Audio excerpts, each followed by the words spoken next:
В Мирном прошел смотр конкурса рационализаторских предложений среди структурных подразделений компании «Алроса». Члены экспертной комиссии рассмотрели более 50 предложений. Августа Степанова продолжит.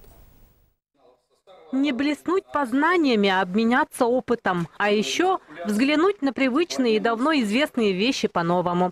Участники конкурса подчеркивают, они не конкуренты, а коллеги, которые работают над общим делом.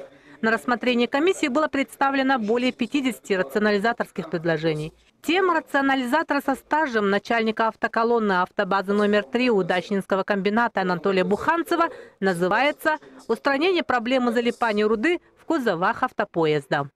Проблема очень большая. Это проблема вообще мировая по залипанию руды, вообще грунтов различных. Мы еще с 2014 года с апреля начали бороться с этим явлением.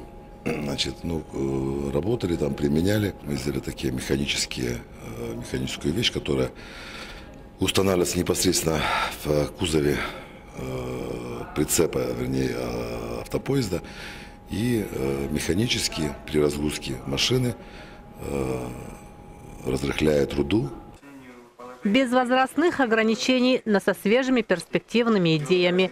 Представители амакинской экспедиции Егор Захаров принимают участие в смотре конкурса первый раз.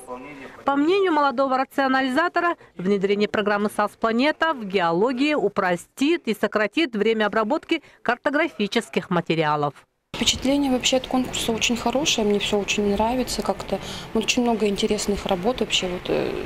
Для меня это все впервые, но мне очень интересно. И действительно есть много хороших предложений, которые, в принципе, можно применять и в нашем комбинате. По итогам конкурса в категории «Основное производство» первое место и денежное вознаграждение за разработку и внедрение предложения получил Анатолий Буханцев, представитель комбината. В категории «Вспомогательное производство» лучшим назван проект Романа Майданенко, рационализатора специализированного треста «Алмаз Автоматика».